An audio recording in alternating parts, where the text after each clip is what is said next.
लुधियाना के सुनील और उसकी बीवी रीटा एक अच्छे और संपन्न परिवार से ताल्लुक रखते थे। एक दिन रीटा की भाभी उसके घर आती है। रीटा, तुझे तो पता है तेरा भाई कुछ नहीं करता, ऊपर से 2 बच्चों की जिम्मेदारी, बेटी भी बड़ी हो गई है। तू तो बुआ है, कुछ मदद कर सकती है तो कर देना। कहाँ पैसे हैं भाभी, बस समझ लो किसी तरह हम लोग भी दिन काट रहे हैं। 2 ही तो कार है और मेरी बेटी भी बड़ी हो रही है। अब उसके लिए कार लेनी है तो 10 लाख का खर्चा तो लग ही जाएगा। तभी वहाँ सुनील आ जाता है। अरे शशि, क्या है, तू हमेशा पैसों के लिए परेशान क्यों रहती है? वैसे क्या जरूरत थी बेटी की शादी इतने बड़े घर में तय करने की? अरे पैसे नहीं थे तो ऐसे ही कर देती कहीं शादी। इतने बड़े होटल में क्यों कर रही है शादी? लेकिन यहाँ तो मामला शादी का है, डेट तय है। दरअसल तेरे भतीजे के पीएफ के पैसे आने हैं, पर उसमें देर हो रही है। जैसे ही पैसे आ जाएंगे मैं तेरे अकाउंट में डलवा दूंगी। ठीक है, हम लोग सोचकर बताएंगे। तभी वहाँ भतीजा आ जाता है। फूफा जी, आप लोग ही मदद कर सकते हैं, वरना तो कैसे काम होगा समझ में ही नहीं आ रहा। मैं वादा करता हूँ जैसे ही पैसे आ जाएंगे मैं आप लोगों को वापस कर दूंगा।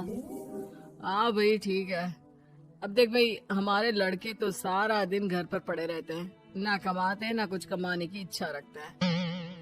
लेकिन चल ये ले, कितने पैसे चाहिए? जी 4 लाख रुपए।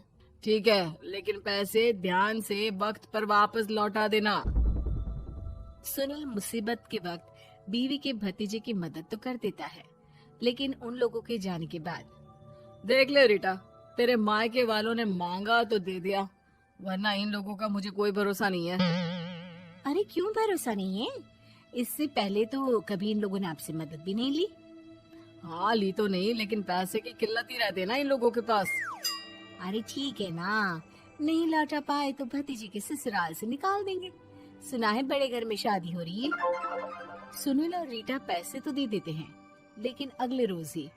हाँ भाई साले साहब, क्या हाल है? ठीक हूँ जीजा जी। क्या बात है, सालों बाद आपका फोन, जरूर कोई बात होगी, बताइए ना। अरे वो तेरी बड़ी भाभी आई थी, बेटी की शादी कर रही है ना, तो पैसे लेने के लिए मैंने दे दिए 4 लाख। सोचा भाई किसी गरीब की बेटी की शादी हो रही है, पुण्य मिल जाएगा। अच्छा किया जीजा जी, उनका बेटा बहुत मेहनती है, जल्द ही लौटा भी देगा। वहीं रीटा भी फोन करके हर किसी को पैसे देने की बात करती है। रीटा की भाभी शशि के पास उसके भाई का फोन आता है। तूने सुनील से पैसा लिया है क्या? नहीं भाई, सिर्फ बात की है, बोल तो रहा है कि दे देगा। वो लोग मदद करने वालों में से नहीं है, और मदद कर भी दे लेकिन समाज में गा गा कर हालत बुरी कर देते हैं। अब गाने दीजिए ना भाई, मैं क्या कर सकती हूँ, मेरे पास कोई ऑप्शन भी तो नहीं है। बेटी की अगले हफ्ते शादी जो है। शशि की बेटी की शादी हो जाती है, लेकिन शादी के 1 महीने बाद ही सुनील का फोन भतीजे के पास आता है। हाँ भाई, शादी तो हो गई हम लोगों की दुआ से। अब देख, ऐसा ही फायदा होता है पैसे वाले रिश्तेदार हो तो। तेरे वक्त पर हम कैसे खड़े हो गए थे, लेकिन अब पैसा लौटा दे भाई। जी मैंने पीएफ के लिए अप्लाई कर दिया था, उसकी नोटिफिकेशंस मैं आपको भी भेज देता हूँ। मुझे लगता है 10 दिन में पैसे आ जाना चाहिए। जैसे ही पैसा आएगा मैं आपके अकाउंट में डाल दूंगा। और ना जी ना, कोई नोटिफिकेशन नहीं चाहिए, पैसा चाहिए, पैसा। ठीक है अंकल, बस 10 दिन का समय दे दीजिए। अभी हफ्ता भी पूरा नहीं होता कि भतीजे के पास उसके गांव के दूर के चाचा का फोन आता है। अरे बेटा, क्या बात है, सुनील के कोई पैसे ले रखे हैं तो दे क्यों नहीं देता? हाँ चाचा जी, बात तो हुई थी, 10 दिन का वक्त मांगा है, उम्मीद है हो ही जाएगा। अरे फोन कर रहा है, रोज बता रहा था कि बेटी की शादी में मदद की थी। अब क्या है ना, भले ही शादी 10 दिन रोक देते, लेकिन सुनील से मदद नहीं लेनी चाहिए थी। याद है ना, मधु की मदद करके कितना बदनाम कर दिया था उसने पूरे घर को सोसाइटी में। हाँ चाचा जी, मैं भी यही सोच रहा था कि उन लोगों से मदद नहीं लेनी चाहिए थी। कई लोगों के फोन आ चुके हैं। वहीं रीटा अपनी भाभी को फोन कर देती है। क्या है भाभी, कब पैसे लौटाओगी? पता है ना ये कितना बोल रहे थे, तुम्हारे बोलने पर मैंने पैसे दिए हैं। भाभी अब तो आपके बेटे की कार बेच दो और हम लोगों के पैसे दे दो। अरे लेकिन रीटा, बात तो 3 महीने की हुई थी ना, अभी तो 2 महीने भी नहीं हुए पैसा लिए, थोड़ा तो सब्र करो। नहीं नहीं भाभी, वैसे मेरा बेटा टिक्कू आ रहा है आप लोगों के घर रहने के लिए, उसको अच्छे से खिलाना पिलाना, समझी?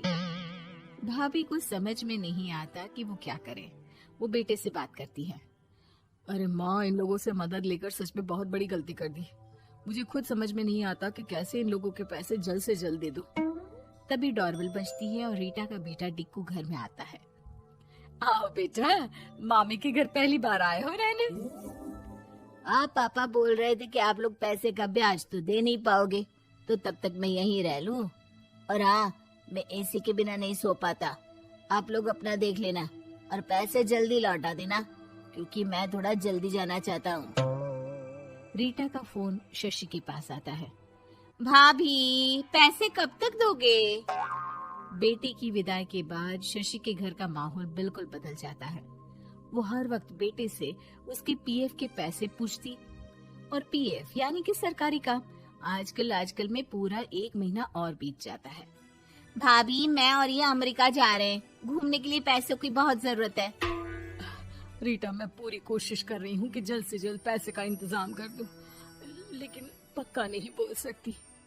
तभी सुनील का फोन भतीजे के पास आता है।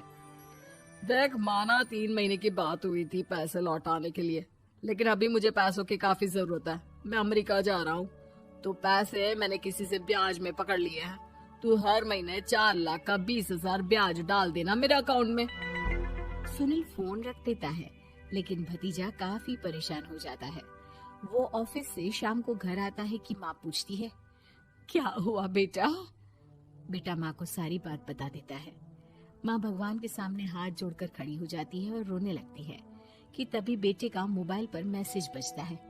माँ, पीएफ के पैसे आ गए। और वो ऑनलाइन ही सुनील के पैसे वापस कर देता है। भला हो भगवान का।